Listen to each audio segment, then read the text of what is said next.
Kuliah di FIP. Kok bisa masuk DPR?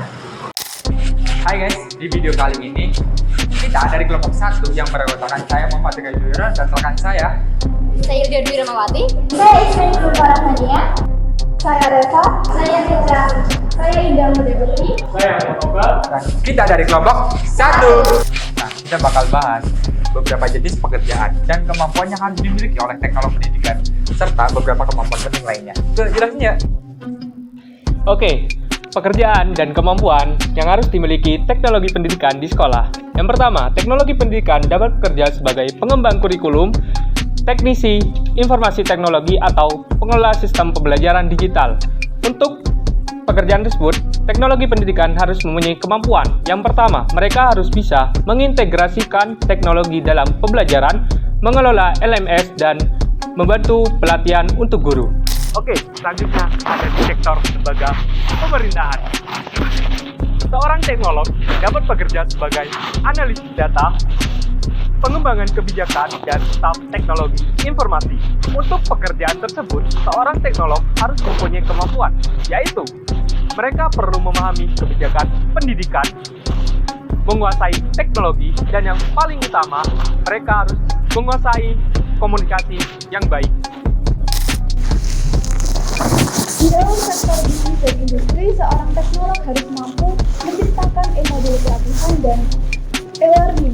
Hal ini berguna untuk menciptakan keterampilan seorang karyawan. Kemampuan seorang teknolog dalam sektor bisnis dan industri adalah mampu untuk manajemen proyek dan menganalisis kebutuhan teknologi. Bismillahirrahmanirrahim. Salah satu skill yang dibutuhkan oleh seorang teknolog di tempat ibadah adalah kreativitas. Kok bisa? Karena seorang teknolog bertugas untuk mengatur sistem audiovisual, membuat konten digital seperti e-modul dan bahan presentasi sebagai bahan media pelatihan. Terus mereka juga mengatur sosial media untuk mendukung kegiatan keagamaan. Dalam peran teknolog sebagai pendidik yang nantinya akan membantu anak-anak dalam menggunakan teknologi dengan bijak dan aman. Tentunya peran ini diperlukan kemampuan berkomunikasi dengan baik serta pemahaman tentang keamanan digital. Di dalam lingkungan masyarakat, seorang teknolog bisa menjadi koordinator pelatihan teknologi dan pengembang aplikasi untuk keperluan komunitas. Selanjutnya, dalam peran ini, seorang profesi dalam masyarakat memerlukan kemampuan berorganisasi dengan baik serta komunikasi adalah suatu kunci. Dalam bidang kesehatan, seorang teknolog berperan dalam mengelola sistem informasi kesehatan dan mengembangkan aplikasi kesehatan. Untuk mengambil peran itu, seorang teknolog harus mampu memahami teknologi medis dan data kesehatan.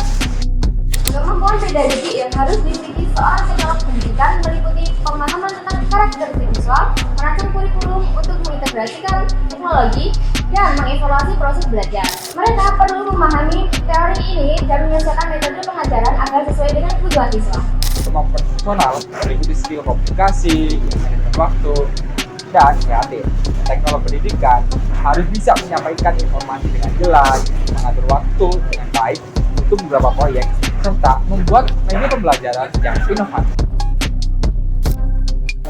Seorang teknolog pendidikan harus mempunyai kemampuan sosial, yang dimana kemampuan sosial ini bisa berupa kolaborasi, empati, kemudian komunikasi interpersonal. Seorang teknolog pendidikan juga harus mampu bekerja sama dengan tim, kemudian membangun hubungan yang positif dengan berbagai pihak, serta memahami perasaan dan kebutuhan orang lain. Nah, demikian dari kita tentang peran dan kemampuan yang harus dimiliki oleh teknolog pendidikan. Semoga informasi yang kami berikan dapat bermanfaat dan menambah wawasan kalian semua. Terima kasih, see you in next video.